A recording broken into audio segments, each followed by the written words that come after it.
అవును పెద్దాయన ఇక్కడ ఎక్కడికి వెళ్ళారు మీరు?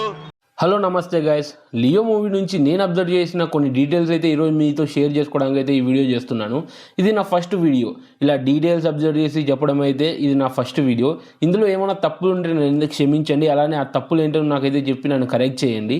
ఇక మూవీ స్టార్టింగ్ నుంచి మొదలు పెడితే, మూవీలో మన పార్థిబన్ గారి ఎంట్రీ గౌతమ్ వాసుదేవ్ మీనన్ కాల్ చేయగా, లైక్ హైనా గురించి చెప్పడానికి కాల్ చేయగా అప్పుడైతే ఎంట్రీ స్టార్ట్ అవుద్ది. ఆ టైంలో లియో అక్కడికి వెళ్ళే ముందు మనకైతే ఒక మాట చెప్తాడు, హైనా స్వభావం ఎలాంటిదని. ఆ మాట అయితే ఒకసారి మీరు వినండి. హైనా సార్ సోషల్ యానిమల్స్ జోషి గుంపుగానే జీవిస్తాయి. ఇక్కడికి ఒక హైనా ఒంటరిగా వచ్చిందంటే దారి తప్పొచ్చుండాలి, లేదా దాని క్లాన్స్ చనిపోయి ఉండాలి.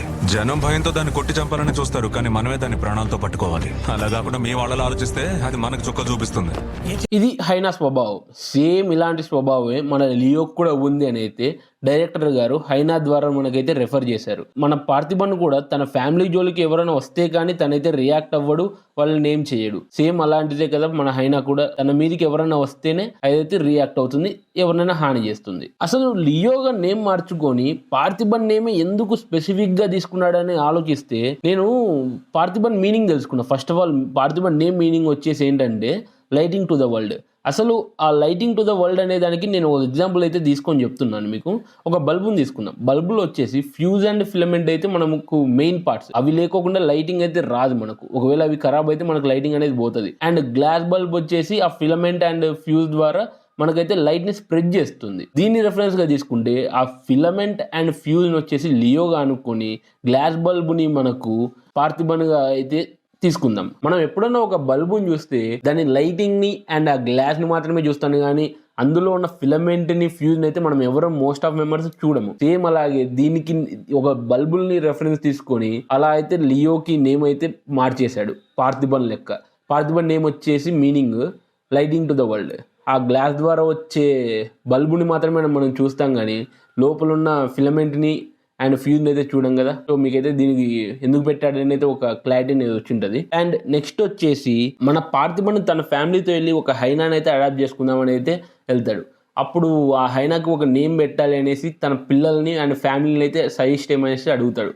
అప్పుడు తన కూతురు వచ్చేసి ఎల్సా అని పెట్టమంటుంది, అండ్ వాళ్ళ కొడుకు వచ్చేసి గోస్ట్ అని పెట్టమంటాడు. అప్పుడు ఆ లియో ఆ రెండు నేమ్స్ కాదని సుబ్రహ్మణ్యం అనే పేరు పెడతాడు. అసలు ఎందుకు పెట్టలేదు, తన పిల్లలంటే తనకు అంత ఇష్టం కదా, వాళ్ళు చెప్పిన మాటని ఎందుకు కాదన్నాడు అనే దాని గురించి ఆలోచిస్తే ఆ టూ నేమ్స్ వచ్చేసి మన పార్థిబన్ పాస్ట్ అయిన లియోకి ఇంటర్లింక్ ఉన్న నేమ్స్.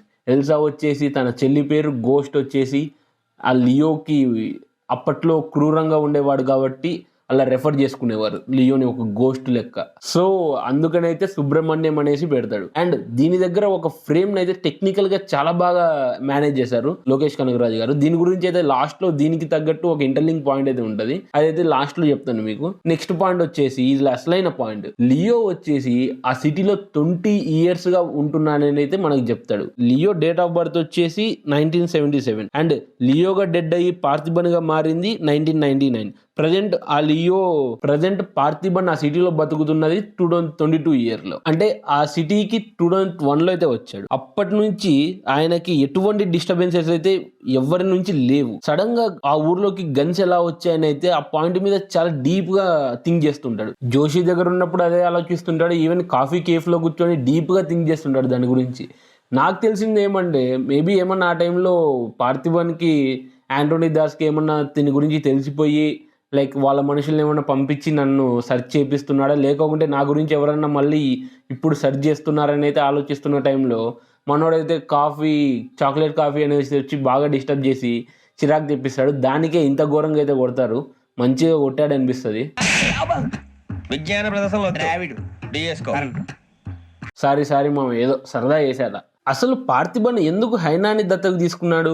ఎవడైనా కుక్కనో పిల్లనో తీసుకుంటారు, ఈ మధ్య పులిని కూడా తీసుకుంటున్నారు. అసలు హైనానే ఎందుకు తీసుకున్నాడు? ఎందుకంటే లియోకి నాక్టోర్నల్ యానిమల్స్ అంటే ఇష్టం కాబట్టి. హైనా కూడా ఒక నాక్టోర్నల్ యానిమలే. అసలు నాక్టోర్నల్ యానిమల్స్ మీనింగ్ ఏంటి అని తెలుసుకున్నట్టయితే నాక్టోర్నల్ యానిమల్స్ మీనింగ్ వచ్చేసి రాత్రిపూట జీవించే జంతువులు. అయినా కూడా ఆ టైప్ జంతువు అనమాట. అసలు లియోకి నాక్టోర్నల్ యానిమల్స్ అని నీకెలా తెలుసు రాబీ అంటే ఇది యాంటోనీ దాసే చెప్పాడు. ఇక్కడ ఒక సీన్ మీకు ప్లే చేస్తాను చూడండి. ఆ సీన్ లో అయితే మీకు క్లియర్ గా అర్థమైపోతుంది. నీకు నాక్టర్నల్ యానిమల్స్ అంటే చాలా ఇష్టం కదా. ఒకరోజు హనీ బ్యాచర్ మన టొబాకో తర్వాత మన ఖైదీకి అండ్ ఈ స్టోరీకి అయితే ఎటువంటి ఇంటర్లింక్ అయితే లేదు. ఖైదీ అనే స్టోరీ 2019లో జరిగింది, లియో అనేది 2022లో జరుగుతున్నది. 2019లో మూవీ రిలీజ్ బేస్ చేసుకొని చెప్తున్నావు కదా నువ్వు అనుకుంటే తప్పది. ఇక్కడ నెపోలియన్ పార్థీకి ఒక ఫైల్ ఇస్తాడు. అలా ఇచ్చినప్పుడు పేపర్లో అయితే నేను ఒకటి 2019 అయితే అబ్జర్వ్ చేశాను. ఢిల్లీకి లియోకి ఏ మాత్రం సంబంధం లేదు, కానీ విక్రమ్కి లియోకి ఏదో గట్టి సంబంధం ఏంది. ఎందుకంటే ఇక్కడ తెలుస్తుంది. ఇది ఒకసారి మీకు ప్లే చేస్తాను వినండి. ఇలా క్లైమాక్స్లో విక్రమ్ లియోతో మాట్లాడుతున్నప్పుడు నేనెవరో నీకు బాగా తెలుసు అంటాడు. దీన్ని బేస్ చేసుకొని చూస్తే వీళ్ళకి గట్టి సంబంధమే ఉందనేసి నాకు అర్థమైంది. ఇక తర్వాత లియో చచ్చిపోయాడు అని నమ్మించడానికి ఎంత డీటెయిల్గా ప్లాన్ చేసుకున్నాడంటే తన చిన్నప్పుడు గ్రూప్ ఫోటోని అయితే తీసుకొచ్చి 5th క్లాస్ గ్రూప్ ఫోటోగా పెట్టి త్రిషాకి అయితే చూపించి కోడి బుర్రని అయితే చేసి పడదొబ్బుతాడు. తన 10th క్లాస్ 15 yearsలో కంప్లీట్ అయినట్టు 1994లో 10th సర్టిఫికేట్ అయితే తీసుకున్నట్టు అయితే అలా కూడా మార్పిచ్చేస్తాడు. ఈవెన్ తన మనుషులు తనకి ఎవరికి ఏం చెప్పాలో కూడా తనే ప్లాన్ చేసి నీట్గా అయితే పెట్టింటాడు. అండ్ హైనా దగ్గర నేను ఒక సీన్ చెప్తా అన్నాను కదా, అదేంటంటే లియో నేమ్ సజెస్ట్ చేయండి అనే ముందుకైతే సైడ్ ఫ్రేమ్ ఉంటుంది. ఎప్పుడైతే వాళ్ళు నేమ్ సజెస్ట్ చేస్తున్నారో ఆ టైంలో అయితే ఫ్రేమ్ తన ఫ్రంట్ వ్యూకి వస్తుంది. అలా ఎందుకు పెట్టాడబ్బా అని ఆలోచిస్తే సడన్గా ఆ టైంలో తను ఈవెన్ తన పాస్ట్ అని చెప్పినా కానీ ఏ మాత్రం చిన్న కదిలికి కూడా ముఖంలో రాకోకుండా ఎంత నీట్గా జీవిస్తున్నాడు అంటే నటిస్తున్నాడు, జీవిస్తున్నాడు. ఇక అంత నీట్గా ఉన్నాడు అనేసి, అంత ప్రీ ప్లాన్డ్గా ఉన్నాడు అనేది మనకు అర్థం చేయడానికి మన డైరెక్టర్ గారు అయితే అలా పెట్టారని అనుకుంటున్నాను. ఇంకా ఈ మూవీలో మైక్రో డీటెయిల్స్ అయితే చాలా ఉన్నాయి. ఇవి నేను ఇప్పటికే చాలా లేట్గా చేస్తున్నా ఈ లియో అనేది. ఇంకా చాలామంది చేసేసారు. సో వాళ్ళు చేసిన పాయింట్లు, నేను అబ్జర్వ్ చేసిన పాయింట్లు ఏమాత్రం ఇంటర్లింక్ కాకోకుండా వాళ్ళ దాంట్లో నా దాంట్లో లేనివి ఓన్లీ కొట్టేసుకొని నీట్గా మీకు చెప్తున్నాను. ఎందుకంటే వాళ్ళ దాంట్లో నా దాంట్లో ఏదన్నా ఒకటి మ్యాచ్ అయినా కానీ అది కాపీ వీడియో కింద మీరు అనేస్తారు. అది ఎవరికైనా అలానే పడిపోతుంది. సో అందుకే వద్దనుకొని ఇలా అయితే చేస్తున్నాను. నెక్స్ట్ అయితే మీకు ఏ మూవీ నుంచి ఇలా break down and details and micro details కావాలనుకుంటున్నారో నాకు కామెంట్ చేయండి. దాని నుంచి అయితే మీకు నా వరకు అయినంత వరకు మంచిగా అయితే ఇవ్వడానికి ట్రై చేస్తాను. దయచేసి ఈ వీడియో కానీ నచ్చినట్టయితే మీరు ఒక లైక్ చేయండి, కామెంట్ చేయండి, షేర్ చేయండి, సబ్స్క్రైబ్ చేయండి.